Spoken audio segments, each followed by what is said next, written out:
అన్న నమస్తే. నమస్తే. అన్న జనగాంలో మున్సిపల్ ఎలక్షన్లు జరుగుతున్నాయి. అవును తల్లి. ఇక కొద్ది రోజులలో జరగబోతుంది. అవునవును.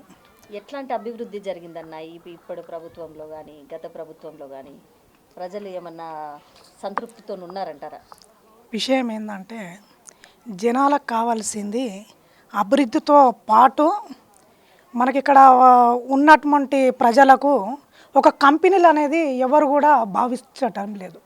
ఎందుకంటే జనాలకు కావాల్సింది ఏంది, వీళ్ళకి పింఛన్లా ఇది మాత్రమే ప్రభుత్వాలు ఆలోచిస్తున్నాయి. కానీ నిజమైన జనాలు మనుగడ సాగించాలంటే మనకు ఒక కంపెనీలు అనేది అవసరం.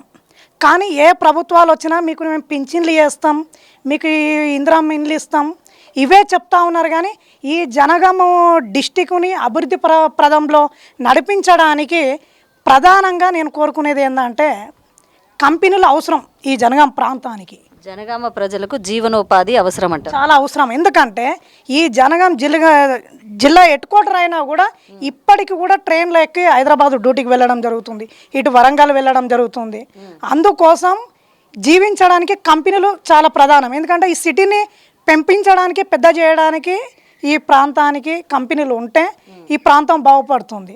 ఇంకొక విషయం ఏంటంటే ఈ జనగాం అనేది కొన్ని పారిశ్రామిక ప్రాంతాలు కొన్ని ఉన్నాయి. అంటే చిన్న చిన్న వ్యవస్థలు, ఇప్పుడు చేనేత కార్మికులకు సంబంధించినది జనగాము మున్సిపల్ పరిధిలో 12వ వార్డు ఉంటుందండి.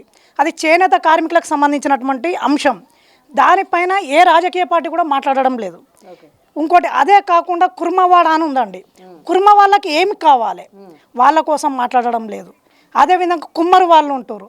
కుమ్మరి వాళ్ళకు మనం ఏం చేస్తే ఈ ప్రభుత్వ ఖజానా నుండి డబ్బు తీస్తే ప్రభుత్వం నష్టపోతుంది తప్ప ప్రభుత్వం బాగుపడదు. ఎందుకంటే జనాలకు కావాల్సింది ఏంటంటే తనకు తను పని చేసుకొని ప్రభుత్వానికి ఫండ్ కట్టే వ్యక్తి కావాలి. ఎప్పుడు కూడా ప్రభుత్వము జోగులకు వెళ్ళే ప్రజలకు ఇచ్చుకుంటూ పోతుంటే ప్రభుత్వాలు నడవవు. రేపటి భవిష్యత్తులో రానున్న పరిస్థితిలో ఇవే పథకాలు మేము ఇస్తాము చేస్తాము అనుకుంటా పోతుంటే ప్రభుత్వాల దగ్గర ఏముండవు, జనాలు అడక్కదిన పరిస్థితి వస్తుంది. నేను కోరుకునేది అన్నట్టు ఒక చేనేత కార్మికునిగా సిటీ అప్ అండ్ డౌన్ 16 సంవత్సరాలు చేయడం జరిగింది. నేను కోరుకోవడం ఏంటంటే జనాలకు కావాల్సింది పింఛనీలు కాదు, ఇందిరమ్మ ఇండ్లు కాదు, ఇంకా ఏమన్నా కావాలంటే అట్లాంటివి కాదు. జనాల మనుగడ కాపాడుకోవాలంటే మనం చేసుకుంటానికి ఒక వర్క్ అనేది కంపెనీలో అవసరం. అలాంటి కంపెనీలు జనగాంలోకి వచ్చినప్పుడు జనగాం ప్రజలు బాగుపడతారు. జనగాం ప్రజలతో పాటు జనగా ప్రాంతము అభివృద్ధి జరిగినప్పుడే జనాలకు బాగుంటుంది అని నా యొక్క సందేశం. అది విషయం. ఓకే, ఇప్పుడున్న ప్రభుత్వంలో పథకాలు అందినాయి అంటారా సార్? ఇప్పుడున్న ప్రభుత్వ పథకాలు అనేది ఇందిరమ్మ ఇండ్లు నాకున్న అవగాహన ప్రకారం జనగాంలో 4-5% అందినాయని బహాటంగా చెప్పగలుగుతున్నాను. ఎందుకంటే అందిన వాటిని అందినాయనే చెప్పాలి తప్ప ప్రభుత్వం పైన బురద జల్లడం అది అన్యాయం కూడా అని నేను చెప్తా ఉన్నా.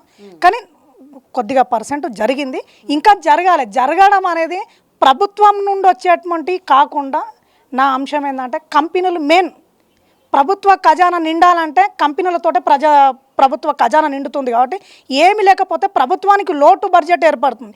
లోటు బడ్జెట్ ఏర్పడ్డప్పుడు ప్రభుత్వాలు అప్పు తేవాలి. ఈ అప్పులు తెచ్చి ఏం చేస్తుంది? రేపు ఈ ప్రభుత్వం అనేది తీసుకుపోయి ఇంకొకరికి అప్పు చెప్తుంటుంది. కేసీఆర్ చాలా కోట్ల అప్పులు చేసిండని చెప్పి కాంగ్రెస్ పార్టీ అధ్యక్షుడు అయినటువంటి ఆ రోజు రేవంత్ రెడ్డి గారు చెప్పారు, నేను ఇది చేస్తాను. వెరీ గుడ్, రేవంత్ రెడ్డి చేస్తాడని చెప్పి మేము నమ్మి రేవంత్ రెడ్డి గారికి ఓట్లు వేయడం జరిగింది.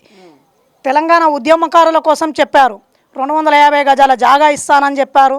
తెలంగాణ ఉద్యమకారుల కోసం పింఛనీలు ఏర్పాటు చేస్తానని చెప్పారు, హెల్త్ స్కీమ్లు ఏర్పాటు చేస్తానని చెప్పారు. అలాంటివి చెప్పుతూ ప్రజల కోసం కొన్ని పథకాలు చెప్పడం జరిగింది.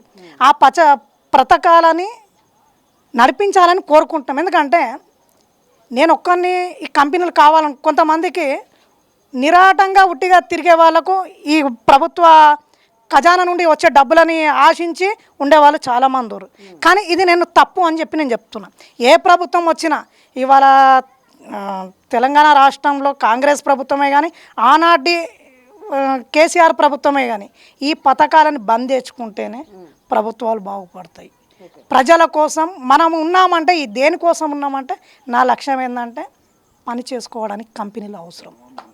జనగాంలో సక్రమంగా ఇప్పటివరకు డిస్టిక్ హెడ్ క్వార్టర్ అయినా రోడ్లు కరెక్ట్ లేవండి. ఏంటంటే గల్లీలకు పోతుంటే వార్డులకు పోయినప్పుడు రోడ్లు కరెక్ట్ లేవండి. ఇంకోటి మోరీలు అనేది కరెక్ట్ లేవు. ఇంకొక విషయం ఏంటంటే జనగంలో ఉన్న మొట్టమొదటి ప్రాబ్లమ్స్ ఏంటంటే నీరు అనేది చాలా కలుషితం అయిపోతుందండి. నీళ్ళు మనము వాటర్లో నల్లకు పడితే ఎల్లో కలర్ కనిపిస్తుంటాయి. ఎల్లో కలర్ వాటర్ తాగలుగుతామండి? తాగలేం. ఏమున్నా బట్టలు పిండుకుంటానికి బాసనలు తోముకుంటానికే పనిచేస్తున్నాయి. మనము నిత్యావసరంగా ఇంట్లోకి కూరగాయలు కడుక్కోవాలని ఏవైనా కూడా మళ్ళీ ఫిల్టర్ నీళ్ళు తెచ్చి ఒక ఫిల్టర్ నీళ్ళు క్యాన్ తెచ్చుకుంటే 20 రూపాయలండి. ఒక కుటుంబానికి నెలకు ఒక క్యాన్ తెచ్చుకుంటే 600 రూపాయలు ఖర్చు అవుతుంది. ఈ 600 జనానికి తగ్గించాలంటే కొన్ని వాటర్ ప్లాంట్లు కూడా పెట్టవలసిన అవసరం ఉంటుందని గవర్నమెంట్ పరంగా నేనేదో హైదరాబాద్లో మంజూరా వాటర్ ఎట్లా అవుతుంటుందో మన జనగానికి అలాగా ఉండాలని చెప్పి అదొకటి కోరుకుంటా ఉన్నా. ఇంకోటి జనగాం జిల్లాలో రవాణా సౌకర్యం కొద్దిగా ఇబ్బందిగా ఉందండి. బస్సులది ఏంటంటే ఈ ఫ్రీ బస్ అని పెట్టడం వలన కొద్దిగా ప్రజలకు కూడా ఇబ్బంది అవుతుంది. అది కూడా మన గవర్నమెంట్ పెంచితే బాగుంటుందని అదొక విషయం కోరుకుంటూ ఉన్నా. జనగాంలో ఉన్నటువంటి పరిస్థితులు అలాగున్నాయండి. ఓకే, జనగామ ప్రజల్లో అవగాహన శక్తి లేదంటారా? ఆలోచించి ఇట్లాంటి నిర్ణయం ఒక పకడ్బందీగా ఈ వ్యక్తిని ఎన్నుకోవడం ఇలాంటివి చేయరంటారా? ఈ జనగాం పురిటిగడ్డకు చాలా విలువలు ఉన్నాయండి. ఈ జనగాం గడ్డ అనేది తెలంగాణ రాష్ట్రం అనేది స్వతంత్ర సమరయోధులని తరిమి కొట్టినటువంటి ప్రాంతం, నైజాము వాళ్ళని తరిమి కొట్టినటువంటి ప్రాంతం, అది అదేవిధంగా ఆంధ్రులను తరిమి కొట్టినటువంటి ప్రాంతం.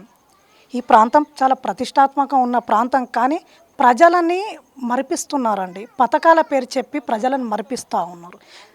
ప్రజలు చాలా చైతన్యమైనటువంటి ప్రజలు, ఈ జనగామ గడ్డ పైన ఉన్నటువంటి ప్రజలు చాలా ముఖ్యమైన పొజిషన్లో రాబోతారని చెప్పి నేను అనుకుంటున్నాను ప్రజలు.